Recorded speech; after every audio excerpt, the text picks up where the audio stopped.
Rabbi shrah li sadri wa yassir li amri wahlul 'uqdatam min lisani yafqahu qawli, amma ba'du. Hadirin hadirat sebagai ibu jamaah Masjid Nur Salam, wabil khusus jamaah sholat subuh. Alhamdulillah, syukurillah, dan kita bersyukur kepada Allah Subhanahu wa Ta'ala atas berbagai limpahan nikmatnya, rahmatnya, taufik hidayah yang Allah anugerahkan kepada kita, sehingga alhamdulillah kita senantiasa diberi kekuatan untuk istiqomah melaksanakan ketaatan kepada Allah, melaksanakan ibadah-ibadah baik yang wajib maupun yang sunnah. Mudah-mudahan berbagai amaliyah ibadah ini senantiasa diterima oleh Allah Subhanahu wa Ta'ala, menghantarkan kita untuk mendapatkan rahmat dan ridhonya, menghantarkan kita untuk mendapatkan balasan surga ya Allah Subhanahu wa Ta'ala. Salawat dan salam senantiasa tersanjung atas junjungan kita Nabi besar Muhammad sallallahu alaihi wasallam. Mudah-mudahan kita benar-benar sebagai umatnya yang mengikuti sunnahnya, dan insya Allah wafat dalam keadaan husnul khatimah dan mendapat syafaatnya ila yaumil qiyamah ya rabbal alamin.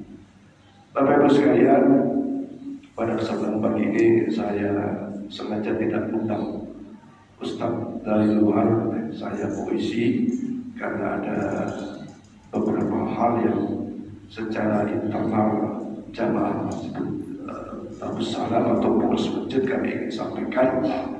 Namun sebelumnya saya mengajak kepada saya khususnya dan kita semua untuk berikhtiar sungguh-sungguh dalam mengamalkan amal-amal soleh dan sunnah Rasul. Kenapa mesti sungguh-sungguh? Yang pertama, Allah berfirman,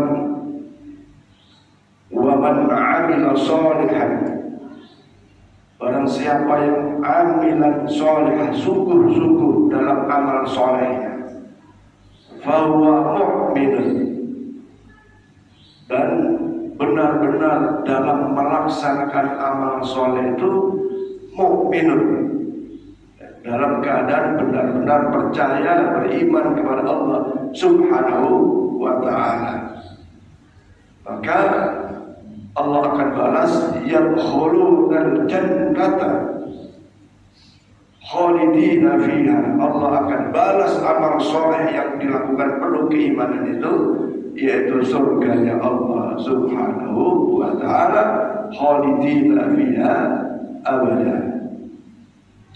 Nah, para jamaah sekalian, ternyata ada di antara umat Muhammad itu nampaknya amalnya soleh, ya, nampaknya amal akhirat, tapi tidak dapat apa-apa. Kenapa? Karena amal solehnya dihapus sendiri oleh yang bersangkutan, dihapus sendiri oleh yang berbuat amal soleh itu dengan amalan-amalan yang dilarang oleh Rasulullah Muhammad sallallahu alaihi wasallam. Nah, ibu bapak sekalian, ada nampaknya wah rajin sholatnya, tapi di dalam pelaksanaan rajin sholat itu masih terselip, tidak sungguh-sungguh dalam keimanannya. Masih ada ya percaya ini, percaya itu, ya, masih ada sampingan-sampingan, tidak semata lillahi ta'ala. Nah, yang paling berbahaya itu ibu-ibu sekalian, bahwa ternyata kalau betul orang itu beriman, apa yang terjadi pada dirinya dan sekitarnya tentu saja biqudratillah, biidznillah, atas takdir Allah Subhanahu wa ta'ala. Termasuk orang ke masjid diejek. Dan ada orang ke masjid diejek. Tumben lo ke masjid. Tumben ikut jamaah subuh. Jangan-jangan gara-gara gitu. Diejek tuh. Nah, pada saat itu kita mendapatkan cobaan yang berupa ejekan, cemoohan. Terus kita ngelawan, kita lawan. Itu namanya, kalau orang beriman betul, oh ini ujian, ini cobaan. Saya harus kuat, saya harus tegak, apa namanya? Saya harus, ya semuanya kuat gitu. Ya. Tidak goyah. Ada cobaan itu pasti cobaan. Nah kalau cobaan itu dari luar, kan nampak bu ya, nampak godaan dari luar, ada wujudnya diejek tadi. Tapi kalau dia sungguh beriman, iya ini kewajiban. Sholat itu kewajiban. Ikut sholat berjamaah itu kewajiban sunnah Rasul.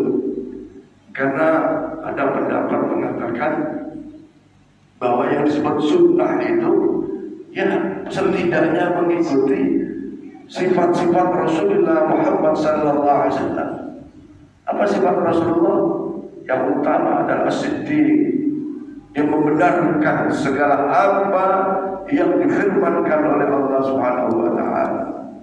As-siddiq, percaya. Sholat itu wajib, puasa itu wajib, haji itu wajib bagi yang mampu, dan seterusnya.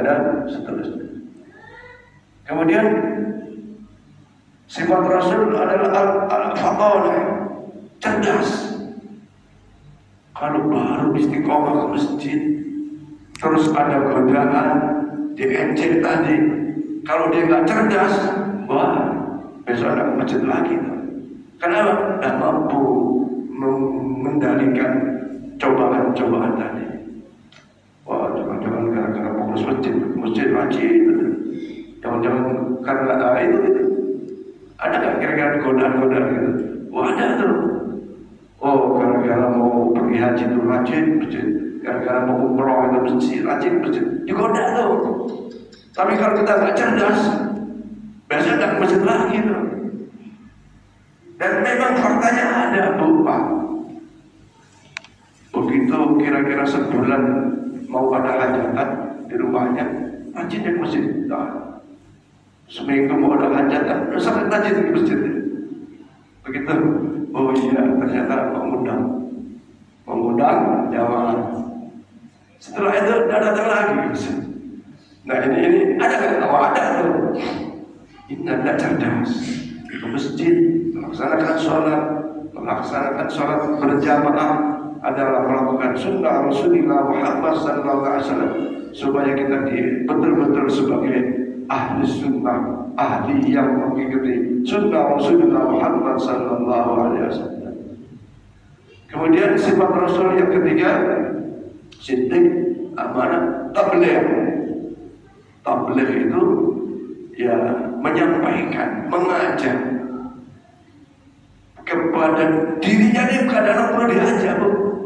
Diri nih suatu ketika bisa kan, saya mengalami udah dengar adzan tuh malas bangun subuh, malas bangun. Nah itu ayo ajak diri ini. Udah dengar adzan belum mau sholat, yang mau zuhur, asar, maghrib, isya, apalagi subuh. Ya, ada nggak gitu? Ada. Wah ada itu dengar adzan tuh. Dalam hati kecil ada, sudah mau, tapi karena itu akhirnya dari ajak dirinya untuk melaksanakan ketaatan kepada Allah Subhanahu wa taala. Ya, itu tabligh, menyampaikan di samping mengajak kepada, di samping dirinya mengajak kepada keluarga dan bahkan kepada Karena kalau Nabi saja pangkat Nabi tidak berkewajiban menyampaikan risalahnya, tapi kalau Rasul itu berkewajiban menyampaikan risalah atau petunjuk atau firman Allah Subhanahu wa taala kepada umatnya. Ya. Jadi sifat Rasul yang ketiga tadi adalah tabligh, menyampaikan, ya. Siddiq, kemudian yang terakhir adalah amanah. Kita ini sebagai hamba Allah punya nggak amanah? Punya amanah, titipan dari Allah itu ada.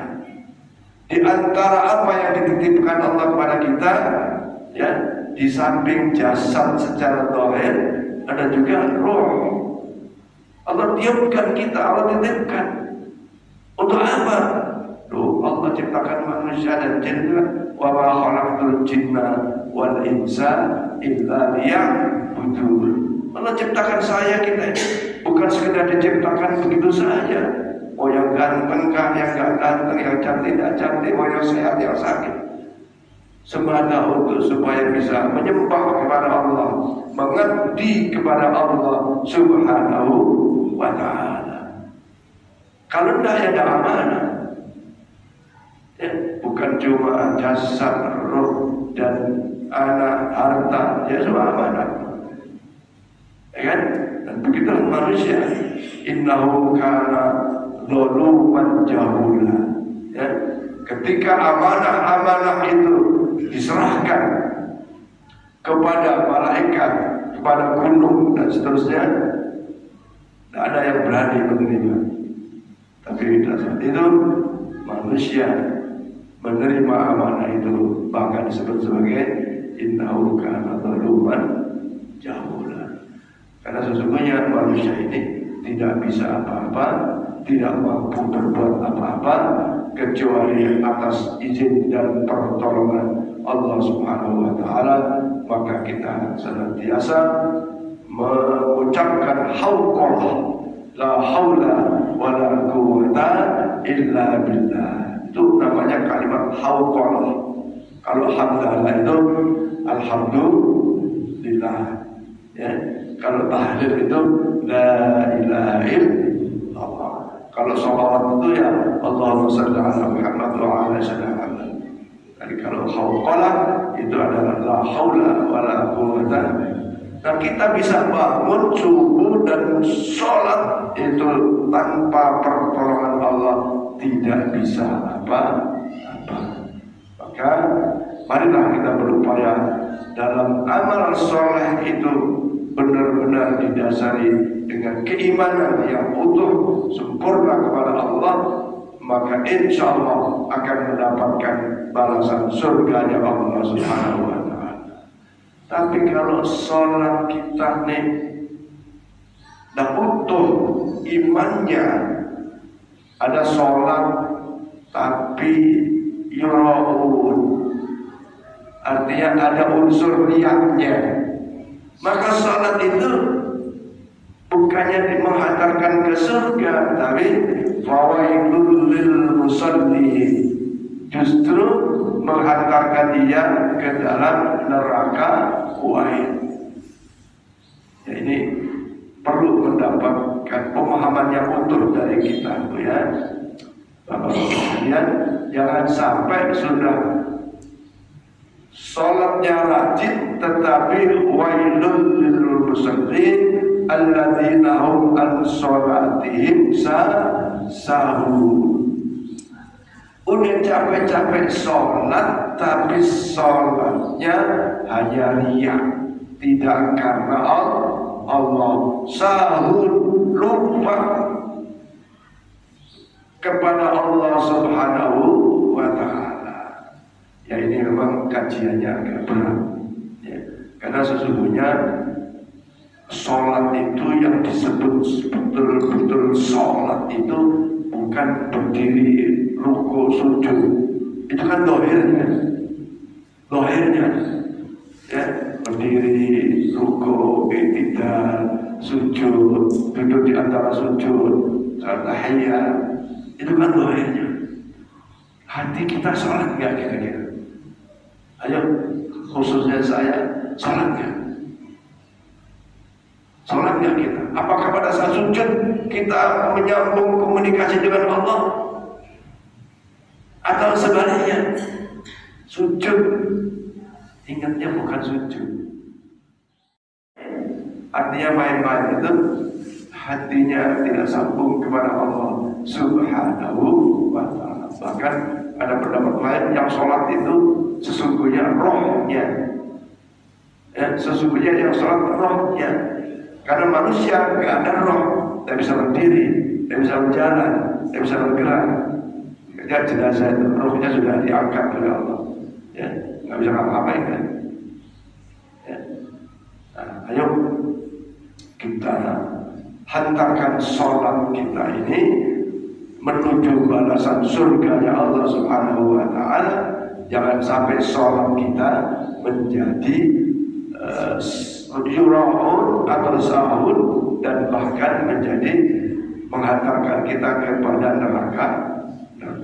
Sebaliknya, sholat-sholat yang baik, sholat-sholat yang baik disebutkan oleh Allah, alladzina amanu dalam surat Al-Mu'minin itu, bahwa orang yang menjaga sholatnya dengan baik maka yarisuna al-firdausahu fiha khalidun. Mereka akan mendapatkan yaitu warisan surganya Allah Subhanahu wa ta'ala.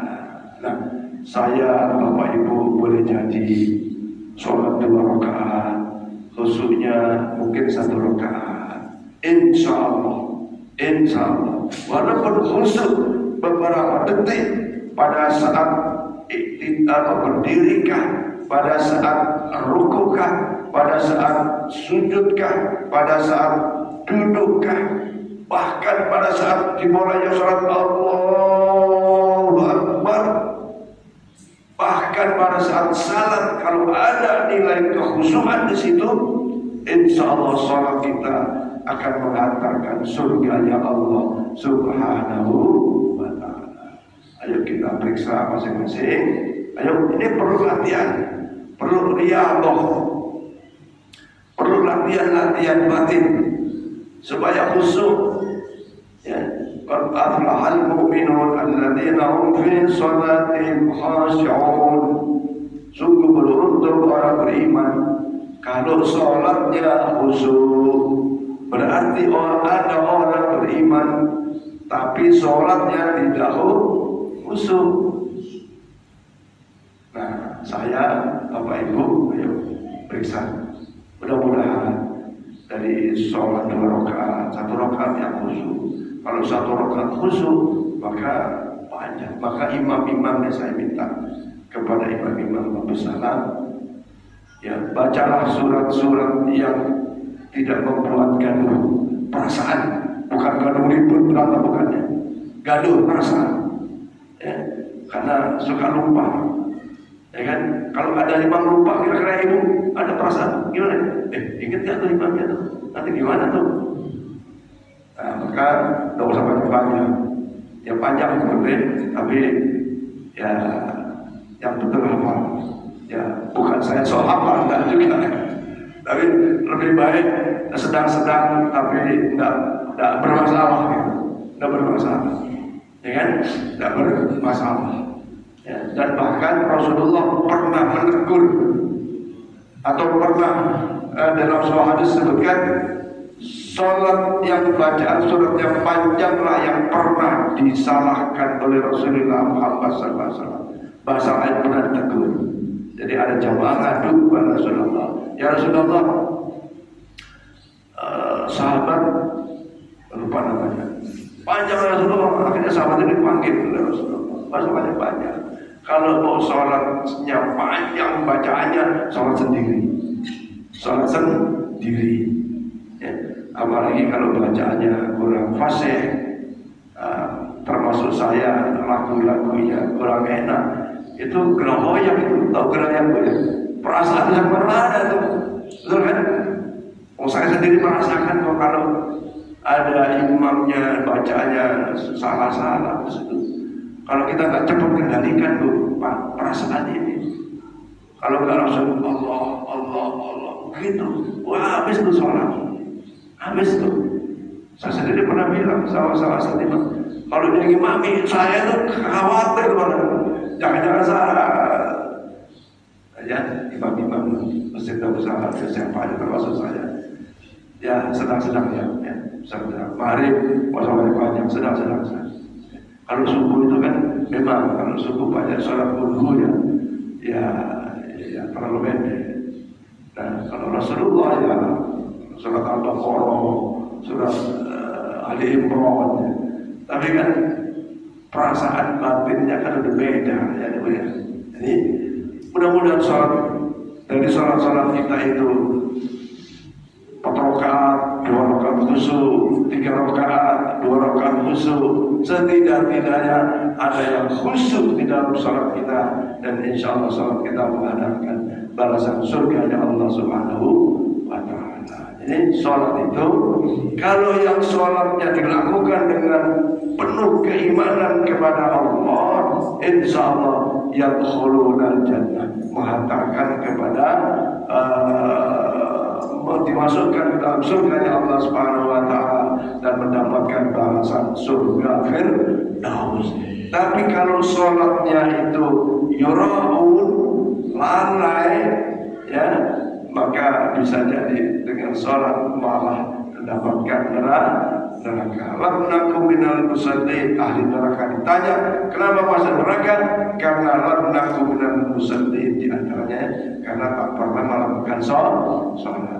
Dua keadaan, tapi ada yang dapatkan surga, ada yang dapatkan neraka. Mudah-mudahan kita semua menjadi ahli surganya Allah Subhanahu wa Ta'ala dengan amaliyah sholat. Iman ini perlu dikuatkan bahwa sesungguhnya kita bisa begini begitu, tak lepas dari pertolongan Allah Subhanahu wa Ta'ala, termasuk bisa sholat dan berjamaah itu atas pertolongan kekuatan dari Allah Subhanahu wa Ta'ala. Amin ya rabbal. Yang kedua, para jamaah sekalian, bahwa pengurus masjid sesungguhnya di dalam bulan Januari ini akan ada rencana rapat-rapat besar penggantian pengurus masjid dan penambahan lembaga yang ada di dalam masjid atas saran para sesepuh, ya, termasuk Pak Haji Sugiman. Saran beliau kepada saya, tolonglah Pak Ustaz, rapatnya nanti saja setelah Ramadan, takut yang baru nanti belum biasa urus amaliyah Ramadan. Saya pikir Bapak Ibu sekalian, di mana-mana Ramadan menjadi puncak semangat ibadah. Pada saat semangat puncak ibadah, masjid tidak bisa mengkondisikan dengan semangat ibadah itu, bisa kecewa jemaah. Betul Bu ya? Bisa kecewa. Dan setelah kami bicara Pak Sobari sebagai bendahara sekretaris, Pak Sugianto dan yang lain, kami ikuti saran tersebut, dan akhirnya insya Allah di dalam bulan Januari ini tidak ada rapat besar, yang ada hanya rapat untuk Isra Mi'raj dan rapat persiapan bulan suci Ramadan. Itu saja. Ya Pak Yusuf, terima kasih sarannya, dan kami perhatikan saran itu sehingga tidak ada pergantian pengurus sebelum Ramadan. Tapi nanti insya Allah sekaligus ada biaran, kita akan ada pergantian pengurus, termasuk penambahan badan Baitul Mal. Kita akan bikin Baitul Mal. Dan ada badan amal kematian, ini ada badan amal kehidupan yang disebut sebagai Baitul Mal. Seperti itu informasi dari masjid. Yang kedua, alhamdulillah sebentar lagi gedung TPA sudah mau selesai, ya, semua dalam proses pengerjaan. Teman ada kekurangan biaya, ya. kehadiran bapak-bapaknya. Keramik lantai atas dan dalam bagian TPA itu masih kurang 35 dus. Satu dusnya 100.000, berarti kurang 3,5 juta. Kemudian keramik untuk tangga itu sebanyak 11 dus. Kita hitung sama ongkosnya 100.000 per dusnya, jadi 1.100.000. Gak banyak sebenarnya. Nanti kalau kami bikin surat, insya Allah sebentar selesai. Persoalannya adalah kalau nggak ada yang ngurus, memang nggak ada yang kerja. Alhamdulillah sekarang sudah pintu sudah ada dan sedang pengajian. Insya Allah hari Senin sudah dimulai pasang keramiknya. Untuk itu, mari yang ada rezeki, investasi akhirat kita sesuai dengan kemampuannya, boleh langsung masuk ke amal atau diserahkan ke bendahara atau pengurus yang punya niat. Insya Allah mudah-mudahan disegerakan sebelum Ramadan, ya Pak Bahir, sebelum Ramadan harus sudah selesai. Setelah itu saya sudah minta kepada Pak Maharani beberapa minggu lalu, tolong diatur kembali tentang TPA-nya, supaya nanti habis Lebaran itu sudah bisa TPA kembali lagi aktif. Bulan puasa boleh jadi nanti buka puasanya di situ. Ya. Kalau sudah ada yang sedekah AC, nah ini perlu AC 2 Pak, Bu, perlu AC. Ya. 1,5 PK, 2 cukup ya.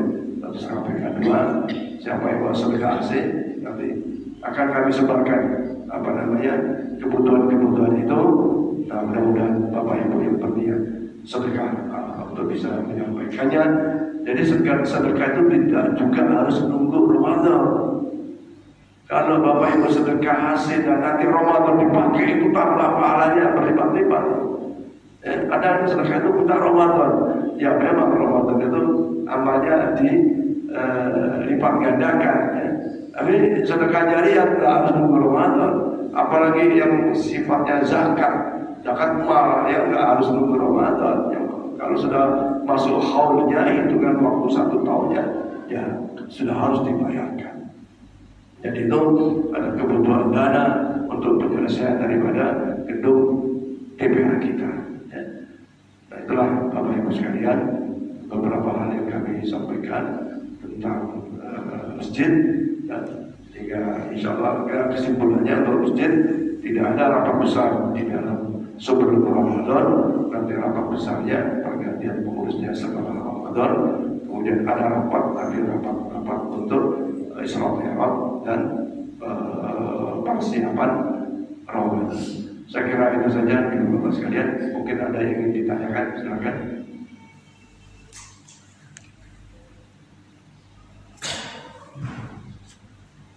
Ada yang ingin ditanyakan Bapak sekalian, Ibu-ibu? Nah, berikutnya sengaja tahun 2023 itu kita ada peningkatan amaliyah.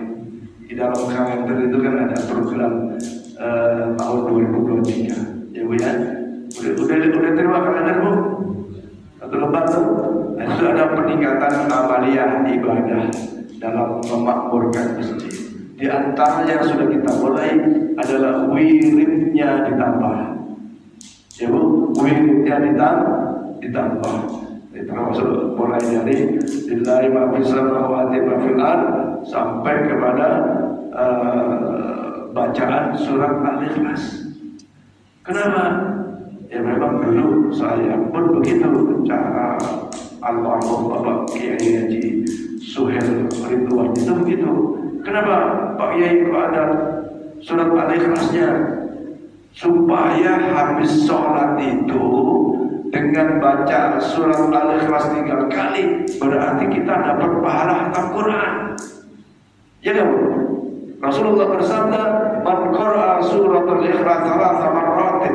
Siapa yang membaca surat Al-Ikhlas 3 kali, maka ia mendapatkan pahala khatam Quran. Jadi habis sholat kemudian ada wirid, zikir sekaligus dengan baca surat Al-Ikhlas 3 kali, dapat pahala hatam Quran. Mau nggak bu? Ya mau, kita nggak pernah hatam-hatamnya. Kamu ya sudah hatam berapa kali kamu ya? Udah hatam berkali-kali. Kalau dalam pas habis sholat wiridnya ada baca surat Al-Ikhlas 3 kan udah hatam tuh. Yang kedua, kenapa ada pembacaan surat Al-Mu'awwidzatain? Qul a'udzu birabbil falaq, qul a'udzu birabbin nas. Kenapa? Insya Allah dengan membaca surat itu di pagi hari atau di awal malam maghrib, setan akan menjauh dari kita. Ya kan? Baik setan yang dari manusia maupun setan dari bangsa jin. Ya kan? Benar nggak bu? Ada nggak setan dari manusia? Juga ada. Setan dari bangsa manusia itu ada sifatnya, ya, sifatnya. Maka wiridnya ditambah ya sampai kepada ujung dari surat Al-Baqarah. Turidul laila fin nahari wa turidun nahara fil laili. Itu kalau kita artikan, masya Allah, luar biasa. Sampai tu'izzu man tasya wa tudhillu man tasya bi yadikal khair innaka ala kulli syai'in. Itu suatu pernyataan bahwa Allah yang mengangkat derajat seseorang, Allah yang menurunkan derajat seseorang. Biyadikal khair, di dalam kekuasaan Allah. Ya, yukhrijul hayya minal mayyiti wa yukhrijul mayyita minal hayy. Yang menghidupkan Allah, yang mematikan Allah. Wa yarzuqu man tasya'u bighairi hisab. Nanti pada saatnya Allah yang memberi rezeki siapa yang dikehendaki. Ini satu kalimat-kalimat keimanan yang sangat kokoh sebenarnya. Maka kalau itu dibaca, insya Allah. Apalagi kenapa subuhnya wiridnya panjang? Karena godaan setelah subuh kan terjaga nih. Kalau habis isya kan umumnya tidur. Tidak ada godaan kan, mau tidur. Mau tidur itu gak ada hukum, gak wajib sholat. Tapi habis subuh ini hidup nih. Masa jaganya panjang, berapa jam tuh dari jam subuh sampai ketemu maghrib, ketemu isya. Maka sudah dibekali itu dengan doa-doa, dengan wirid-wirid, dengan amal-amal zikir. Maka supaya apa? Supaya terhindar nih perjalanan siang nih dari godaan-godaan, baik godaan setan dalam manusia maupun dalam makhluk jin. Jadi ditambah. Ini sudah ada peningkatan. Nah, imam-imam, ayo dihafalkan, ya supaya apa tuh? Mulai alhamdulillah imam bersama udah biasa tuh. Jadi asal. Ada yang mulai Rabbana la tu'akhidna in nasina. Itu juga doa yang diajarkan oleh Allah kepada Rasul untuk bisa dilaksanakan. Itu luar biasa itu. Ya. Nanti Pak Tohir mulai dihafalin, Pak Towo, Pak Marani, Pak Rodi Sidur dan Pak Rakib, jangan-jangan. Ya kalau udah apa ya jangan dipaksain. Tapi kalau dibaca itu ada di dalam akhir surat Al-Baqarah. Ya. Jadi mohon keikhlasan bapak-bapak, nambah sedikit duduknya supaya wiridnya bagian dari peningkatan amaliyah ibadah di dalam membangunkan masjid. Tapi kalau ada hajat yang lain terus pulang, ya tidak apa-apa. Ya, seperti pertanyaan ibu yang lalu, ya kalau ada hajat ya apa-apa. Zikir wirid itu hukumnya sunnah. Ya, saya kira demikian. Dan mari kita ikuti kuliah subuh ini dengan niat yang khusus, yang khusyuk, istiqomah insya Allah. Yang belum umroh dapat pahala umroh. Ya, baik Bu Sabang, Bu Eti, Bu Haji Sukiman udah pernah umroh, alhamdulillah sehat. Di sana pun karena kita doain juga. Di sana pun katanya dia punya banyak nolong orang juga punya. Mau berangkat lagi kapan ibu berdua deh? Kalau Sukiman berdua tuh enak tuh, ya kan? Mudah-mudahan yang lain Pak Mukhiyar tiap subuh ikut kuliah subuh sampai suruh, ya udah dapat pahala umroh. Ya Pak saya yang lain, Pak Joko yang lain yang belum umroh, insya Allah sudah dapat pahala umroh. Walaupun tetap kepingin ziarah ke makam Rasulullah Muhammad sallallahu alaihi wasallam. Allahumma inna nas'aluka ziyarata qubur Rasulullah sallallahu alaihi wasallam.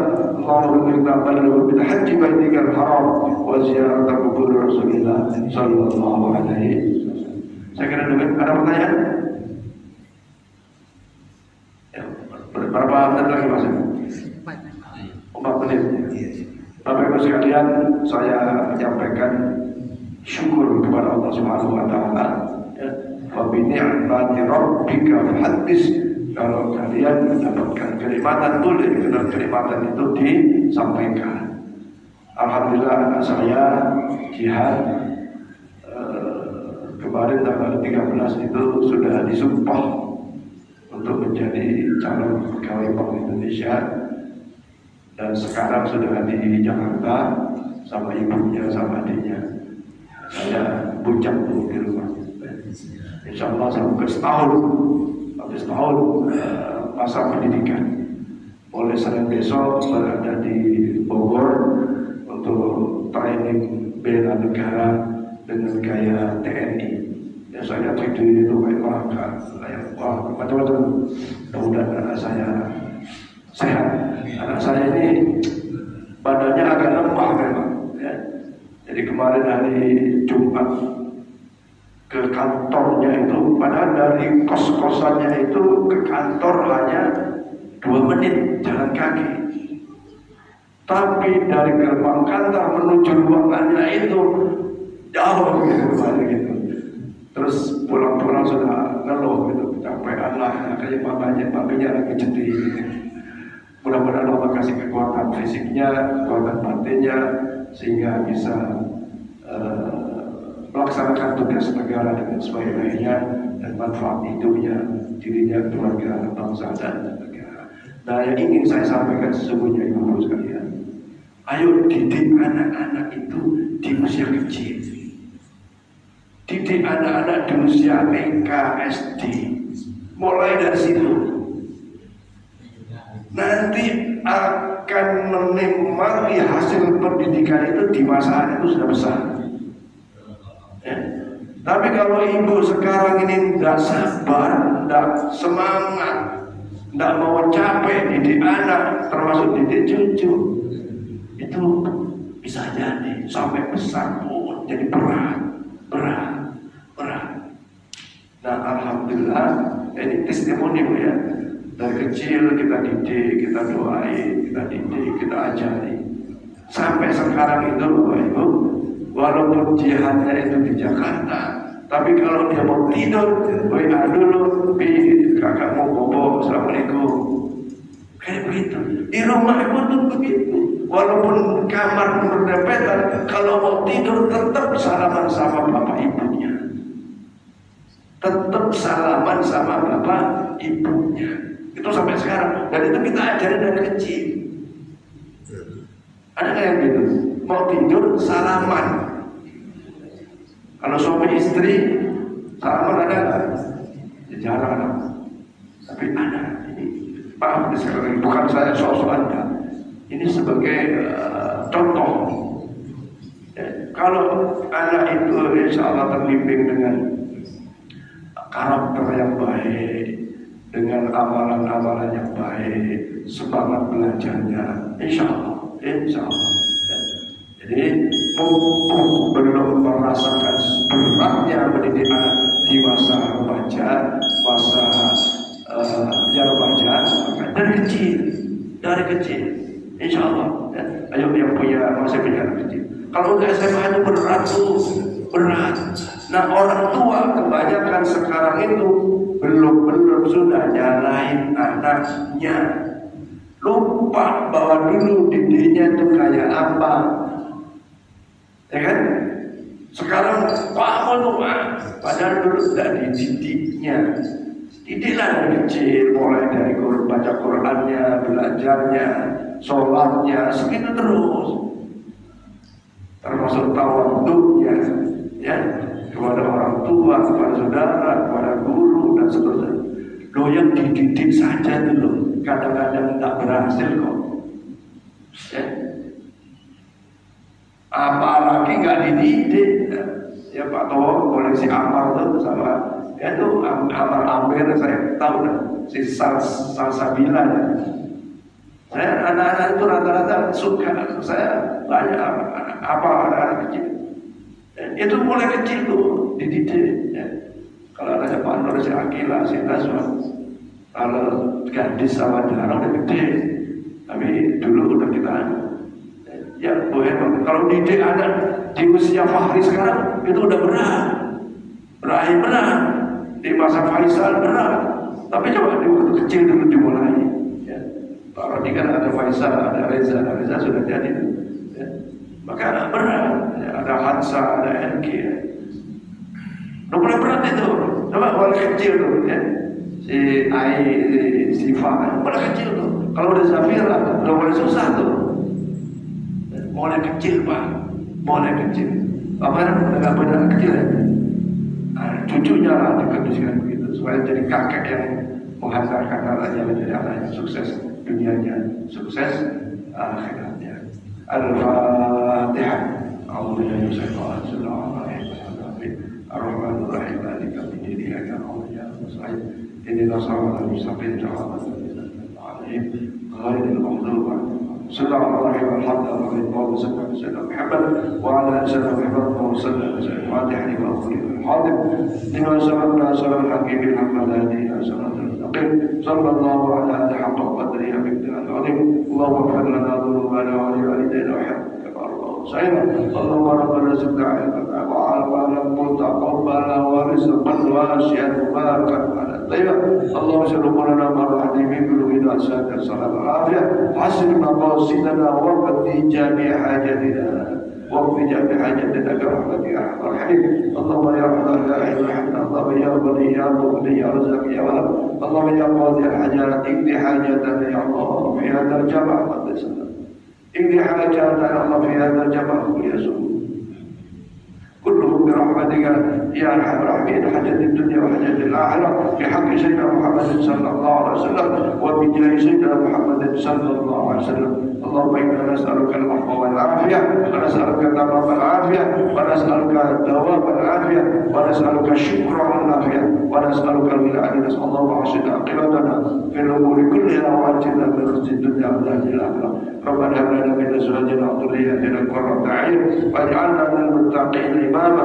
ربنا اتنا في الدنيا حسنه وفي الاخره حسنه وقنا عذاب النار والحمد لله رب العالمين.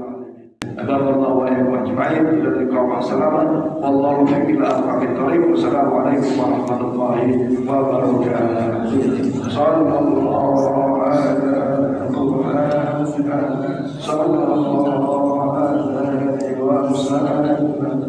صلى الله على محمد صلى الله عليه وسلم. صلى الله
sayyidina wa nabiyana wa maulana Muhammad.